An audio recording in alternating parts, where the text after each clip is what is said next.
जब भोगों का आकर्षण हो, विषयों का आकर्षण हो या दुख की भरमार हो, उस समय बहुत सावधान होकर भगवत स्मरण करें।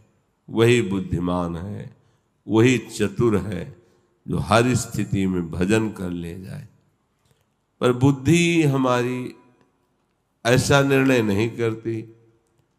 वो हमको उपदेश देती है कि अगर मन सहित इंद्रियों से भोग भोग लिया जाए तो हमें शांति मिल जाएगी, और एक बार भोगा तो बहुत बार भोगने की लालसा हो जाती है।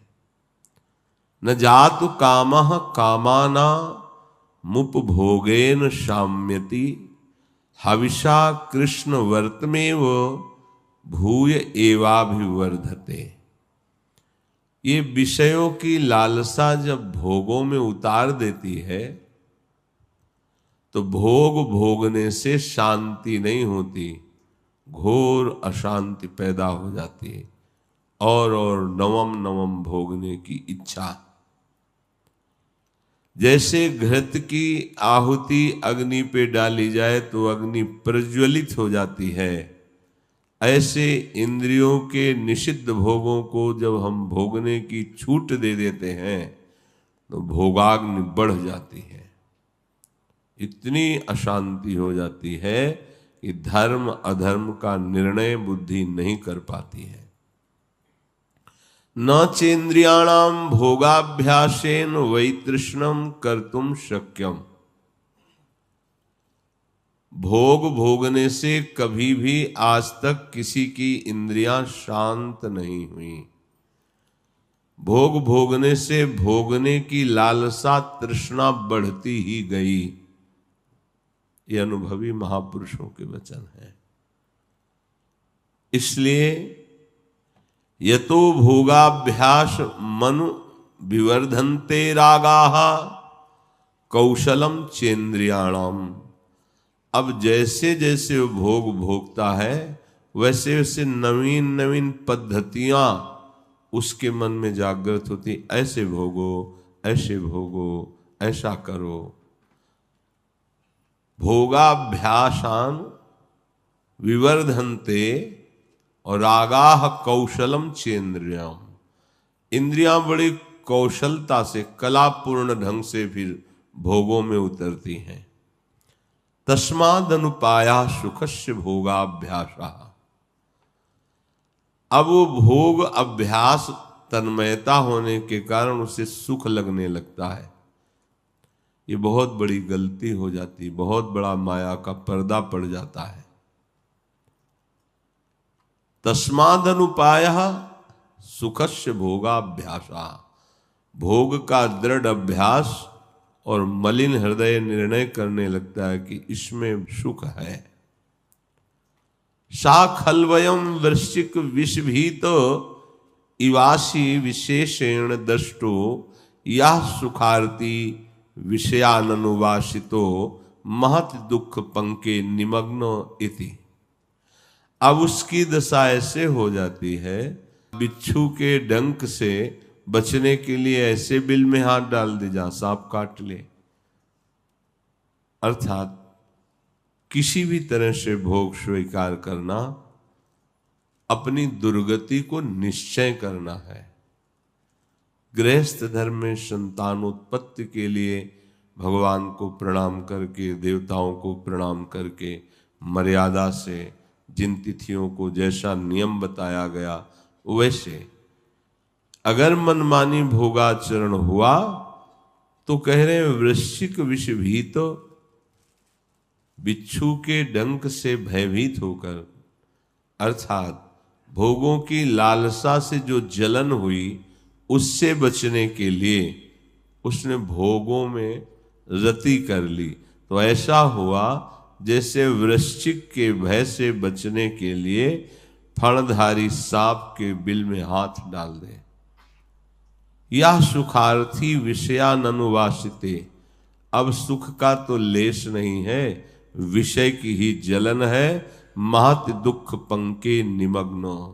वो बड़े भारी दुख में फंस जाता है, निकल नहीं पाता है।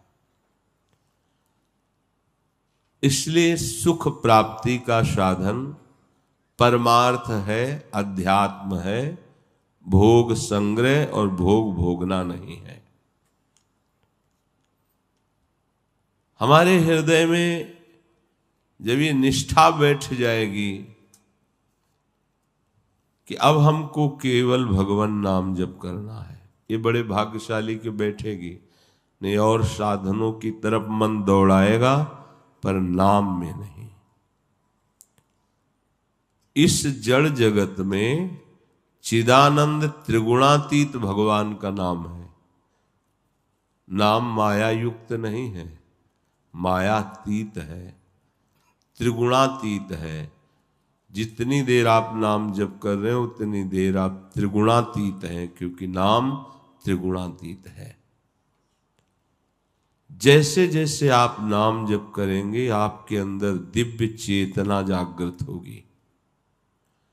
जो भगवद विमुख करने वाले आचरण है वो सब नष्ट हो जाएंगे। नाम जापक को कोई और साधन करने की जरूरत नहीं है। करे अच्छा है पर करने की जरूरत नहीं है। नाम अपने आप में पूर्ण है। अहोबत स्वपचतो गरीयान यज्जिभ्यागे वर्तते नाम तुभ्यम ते पुस्तपस्ते जुहो सस्नुरार्या ब्रह्मानुचुर नाम गृणन्ति येते। अहो जिसकी जिह्वा पर हे हरि आपका पवित्र नाम रहता है, वो चांडाल क्यों न हो, वो तुम्हारे नाम कीर्तन के प्रभाव से परम पवित्र हो जाता है, बड़ा श्रेष्ठ हो जाता है। जिसने नाम जप किया अब उसे तपस्या, यज्ञ, तीर्थ स्नान, वेदाध्ययन सब कुछ कर लिया, अर्थात उसको इन सब करने की आवश्यकता नहीं। नाम कीर्तन से तप आदि, वेदाध्ययन, तीर्थयाटन जो जो भी है उस सब का फल स्वयं मिल जाता है। इदम हि पुंसस्तपसः श्रुतस्य वा शिष्टस्य सूक्तस्य च बुद्धि दत्तयोः अविच्युतोऽर्थः कविभिर्निरूपितो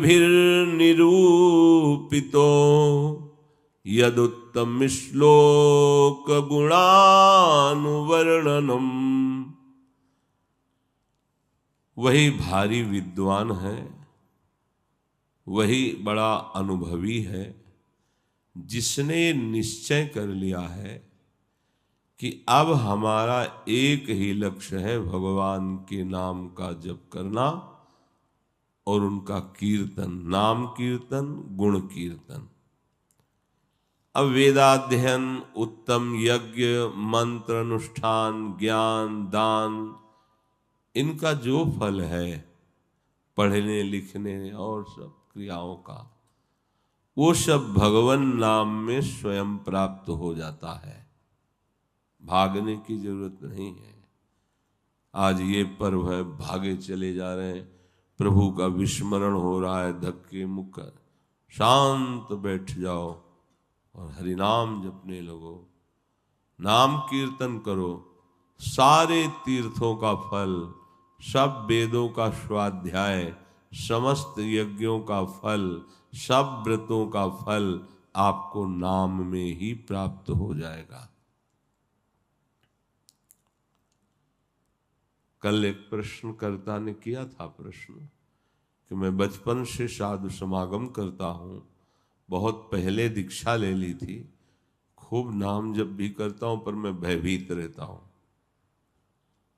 कि पता नहीं मेरा कल्याण होगा कि नहीं होगा, मेरा मंगल होगा कि नहीं होगा। तो जकारो जन्म विच्छेदः पकारः पापनाशकः तस्मात् जप इति प्रोक्तो जन्म पाप विनाशकः। जो प्रभु का नाम जपते हैं, तो जो जपते हैं तो जप मात्र से जन्म का हेतु जो कर्म है पापनाशक वो भस्म हो जाता है।